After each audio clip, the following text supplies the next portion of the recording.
ഓം നമോ നാരായണായ. ഹരിപ്രിയ അസ്ട്രോവിഷൻ ചാനലിലേക്ക് എല്ലാവർക്കും സ്വാഗതം. ആദ്യമായിട്ടാണ് നമ്മുടെ വീഡിയോ കാണുന്നതെങ്കിൽ സബ്സ്ക്രൈബ് ചെയ്യുവാനും ഷെയർ ചെയ്യുവാനും മറക്കരുത്. കൂടാതെ ജാതക സംബന്ധമായിട്ട് എന്തെങ്കിലും സംശയം തോന്നുന്ന പക്ഷം എൻ്റെ ഈ വാട്സപ്പ് നമ്പറിൽ ബന്ധപ്പെട്ടോളൂ. ഞാനിവിടെ പറയുന്നത് പുണർദം നക്ഷത്രത്തിൽ ജനിച്ചവരുടെ ആഗസ്റ്റ് മാസത്തെ ഗുണദോഷ ഫലങ്ങളെക്കുറിച്ചാണ്. മിഥുനം രാശിയിൽ 45 നാഴികയും കർക്കിടകം രാശിയിൽ 15 നാഴികയും കൂടിച്ചേരുന്ന ദേവഗണത്തിൽ വരുന്ന നക്ഷത്രമാണ് ഈ പുണർദം നക്ഷത്രം.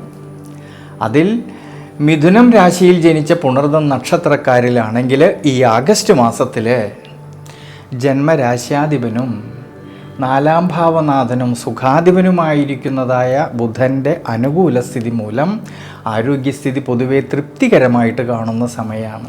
എന്നാലോ ഈ നക്ഷത്രക്കാർക്ക് മിഥുനം രാശിയിൽ ജനിച്ച പുണർദം നക്ഷത്രക്കാർക്ക് കണ്ടകശനിയുടേതായിട്ടുള്ള കാലഘട്ടം നിലനിൽക്കുന്നതുകൊണ്ട് യാത്രകളിലും ഡ്രൈവിങ്ങിലും വളരെയധികം ശ്രദ്ധ വേണം. ഇങ്ങനെയുള്ള സമയങ്ങളിൽ അനാവശ്യമായിട്ടുള്ള യാത്രകളെ കഴിവതും ഒഴിവാക്കുന്നത് വളരെ നല്ലതാണ്. ഇനി കുടുംബത്തിലാണെങ്കിലും കുടുംബ ബന്ധങ്ങളിലാണെങ്കിലും ഭാര്യാഭർത്തൃ ബന്ധങ്ങളിലാണെങ്കിലും വിശേഷിച്ച് സന്താനഭാവങ്ങളിലും ധനപരമായിട്ടുമെല്ലാം തന്നെ വളരെയധികം അഭിവൃദ്ധിക്കും ശ്രേയസ്സിനുമൊക്കെ സാധ്യത കാണുന്നുണ്ട്.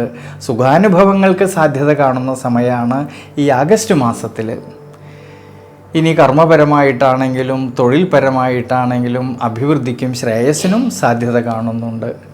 കർമാധിപതിയും നിവൃത്തിനാഥനുമായിരിക്കുന്ന സർവേശ്വരകാരകനായിരിക്കുന്ന വ്യാഴമാണെങ്കിൽ ഉച്ചബലത്തിൽ നിന്നുകൊണ്ട് കർമ്മസ്ഥാനത്തേക്ക് ഈ വ്യാഴത്തിൻ്റെ ദൃഷ്ടി വരുന്നതും ഭാഗ്യസ്ഥാനത്താണെങ്കിലോ രാഹുവിൻ്റേതായ സാന്നിധ്യം നിലനിൽക്കുന്നതുകൊണ്ട് സ്വയം തൊഴിൽ ചെയ്യുന്നവരിൽ, ബിസിനസ് മേഖലകളിൽ പ്രവർത്തിക്കുന്നവരിൽ, ഔദ്യോഗിക മേഖലകളിൽ പ്രവർത്തിക്കുന്നവരിൽ അവർ അധ്വാനിച്ചതിൻ്റേതായിട്ടുള്ള നേട്ടങ്ങൾ കിട്ടുകയും കർമ്മപരമായിട്ട് നല്ല നല്ല മാറ്റങ്ങൾക്കും അഭിവൃദ്ധിക്കും മനസ്സന്തോഷത്തിനുമെല്ലാം സാധ്യത കാണുന്നുണ്ട് ഈ ആഗസ്റ്റ് മാസത്തിൽ. അതുകൊണ്ട് സാമ്പത്തികപരമായിട്ടുള്ള ഭദ്രത കുറേയൊക്കെ മെച്ചപ്പെടുവാനും അനുകൂലമായിട്ടുള്ളൊരു സമയമാണ്.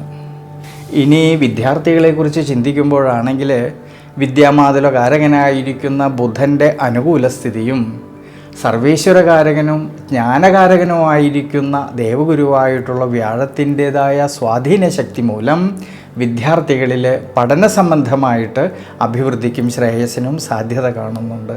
ഉപരിപഠനം ആഗ്രഹിക്കുന്നവർക്കാണെങ്കിലും അതിനുള്ളതായ അവസരങ്ങൾക്കും അനുകൂലമായിട്ടുള്ളൊരു സമയമാണ് ഈ ആഗസ്റ്റ് മാസത്തിൽ.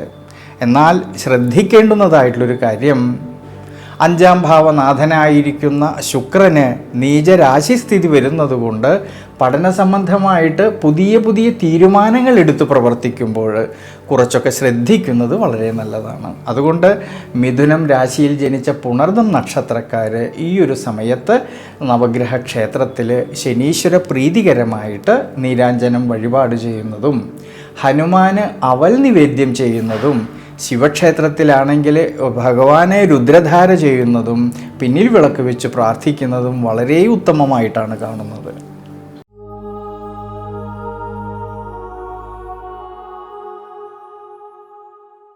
ഇനി കർക്കിടകം രാശിയിൽ ജനിച്ച പുണർദം നക്ഷത്രക്കാരിലാണെങ്കിൽ ആരോഗ്യസ്ഥിതി പൊതുവെ തൃപ്തികരമായിട്ട് കാണുന്ന സമയമാണെങ്കിലും അഷ്ടമഭാവത്തിലാണെങ്കിൽ രാഹുവിൻ്റേതായ സാന്നിധ്യവും 5ാം ഭാവനാഥനായിരിക്കുന്ന ചൊവ്വയ്ക്കാണെങ്കിൽ ദുരിതഭാവസ്ഥിതി വരുന്നതുകൊണ്ട് ജീവിതാനുഷ്ഠാനങ്ങളിൽ, യാത്രകളിൽ, ഡ്രൈവിങ്ങിലെല്ലാം തന്നെ വളരെയധികം ശ്രദ്ധ വേണം.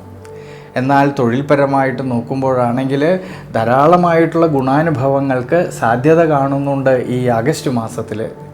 നിവൃത്തിനാഥനായിരിക്കുന്ന ശനീശ്വരൻ ഭാഗ്യസ്ഥാനത്ത് നിൽക്കുന്നതും ഭാഗ്യാധിപതിയായിരിക്കുന്ന വ്യാഴമാണെങ്കിലോ ജന്മരാശിയിൽ നിന്നുകൊണ്ട് ഭാഗ്യസ്ഥാനത്തേക്ക് ഈ വ്യാഴത്തിൻ്റെ ദൃഷ്ടി വരുന്നതുകൊണ്ട് കർമ്മസംബന്ധമായിട്ട് അഭിവൃദ്ധിയിലേക്കും ശ്രേയസ്സിലേക്കും എത്തിച്ചേരാമെന്നുള്ളതായ മനോബലം കിട്ടുന്നതായിട്ടുള്ളൊരു സമയമാണ് മിഥുനം കർക്കിടകം രാശിയിൽ ജനിച്ച പുണർദം നക്ഷത്രക്കാർക്ക്. അധ്വാനിച്ചതിൻ്റേതായ നേട്ടങ്ങൾ കിട്ടുകയും അതുമൂലം സാമ്പത്തികപരമായിട്ടുള്ള ഭദ്രത കുറേയൊക്കെ മെച്ചപ്പെടുവാനും സാധ്യത കാണുന്നുണ്ട് ഈ ആഗസ്റ്റ് മാസത്തിൽ. എന്നാൽ ശ്രദ്ധിക്കേണ്ട ഒരു കാര്യം, കർമാധിപതിയായിരിക്കുന്ന ചൊവ്വയാണെങ്കിൽ വ്യയസ്ഥാനമായിട്ടുള്ള 12ാം ഭാവത്തിൽ നിൽക്കുന്നത് കൊണ്ട് കർമ്മതലത്തിൽ പുതിയ പുതിയ തീരുമാനങ്ങളെടുത്ത് പ്രവർത്തിക്കുമ്പോൾ വളരെ ശ്രദ്ധിക്കണം. ഇനി കുടുംബത്തിലാണെങ്കിലും കുടുംബ ബന്ധങ്ങളിലാണെങ്കിലും ഭാര്യാഭർത്തൃ ബന്ധങ്ങളിലാണെങ്കിലും സന്താനഭാവങ്ങളിലും എല്ലാം തന്നെ ഉയർച്ചയ്ക്കും അഭിവൃദ്ധിക്കും മനസന്തോഷത്തിനും സാധ്യത കാണുന്നുണ്ട് ഈ ആഗസ്റ്റ് മാസത്തിൽ.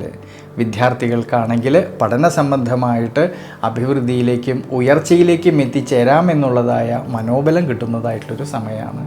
ഉപരിപഠനം ആഗ്രഹിക്കുന്നവർക്കാണെങ്കിലും അതിനുള്ളതായ അവസരങ്ങൾക്കും അനുകൂല സ്ഥിതി കാണുന്നുണ്ട് ഈ ആഗസ്റ്റ് മാസത്തിൽ. അതുകൊണ്ട് ഈ ഒരു സമയത്ത് വിഷ്ണു ക്ഷേത്രത്തിലെ അഷ്ടോത്തര മന്ത്രം കൊണ്ട് ഭഗവാൻ അർച്ചന ചെയ്ത് പ്രാർത്ഥിക്കുന്നത് വളരെ നല്ലതാണ്.